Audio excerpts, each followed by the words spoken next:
Stop that. I said stop that right now. It's not me. Jean?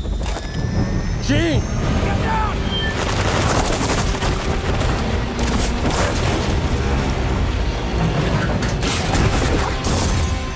Here we go, you're in trouble. Are you ready for us? I hope so.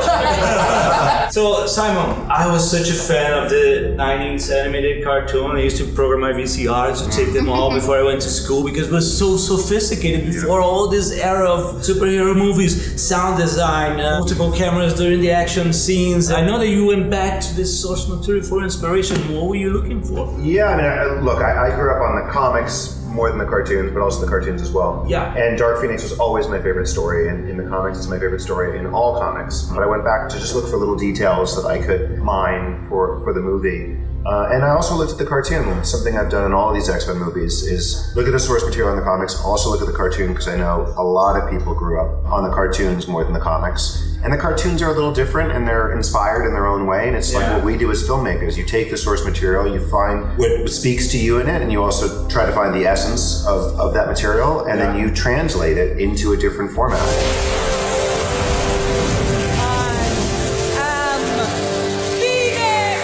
Yeah, they are very fortunate in doing, Chris Claremont. If you go to Dark Phoenix, it's way over your head if you're going to transpire it. So, Chris, by the way, Chris Claremont has a cameo in this movie. Oh, nice! Yeah. Oh, that's It's pretty great. I don't even think I know what his cameo is. Because neither of you are in the scene. It's when James McAvoy goes to a banquet at the White House and he's shaking a bunch of people's hands. Right. He shakes Chris's hand. Great. Yeah. So, Sophie, for an actor, this must be like it's the best way to go into the character, because it's Dark Phoenix being compared with like a patient of mental illness or a schizophrenia or something. It must be interesting, going all the layers. How did you prepare for that? Well, kind of like exactly what you were saying. We studied a lot of mental illness, schizophrenia, multiple personality disorder, dissociative identity disorder, like all those kind of things that you can feel in Jean that she doesn't necessarily have, but she has all the symptoms, and so it's a really easy way for us to kind of ground her and make her feel more accessible even while she's having these like fantastical things happen to her. So we did a lot of preparation in that way. Simon and I, we were like kind of throwing back ideas back and forth. Hello, Jean. Who are you? The better question is, who are you? Jessica, your character is so shrouded in mystery. Would you mind hearing a fan's theory? Yeah, tell me. Okay, Let's see if this is accurate. I'm gonna read your body language. Okay, go ahead. Alright, you come down to Earth from space, tracking down the Fênix entity, and then you infiltrate yourself into the Hellfire Club to try to manipulate Jean's mind into manifesting the Dark Phoenix so you can study it and somehow weaponize it for the Shia Empire. Interesting. What does my body language tell you? You must be a very good poker player. She is more shrouded in mystery in real life than she is as a character.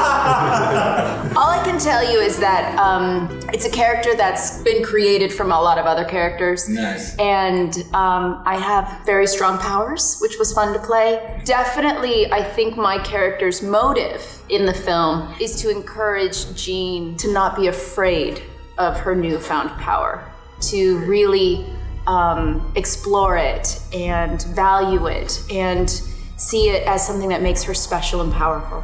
I guess. Yeah. I know, still mysterious, right? I didn't give you nothing in that answer.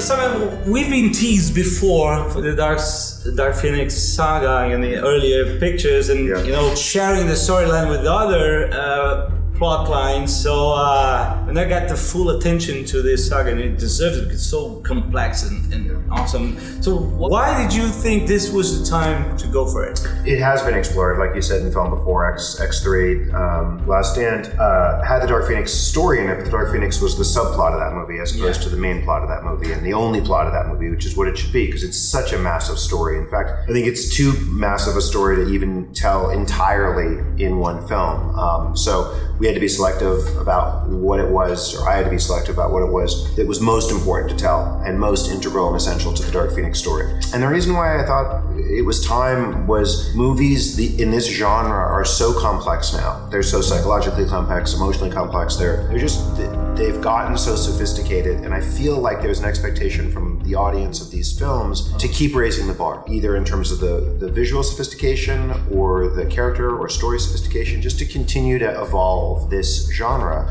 And so for me, having worked in the X-Men universe for almost 15 years now, I felt like the way that we could top or really evolve this genre was to tell this story. X-Men fear you.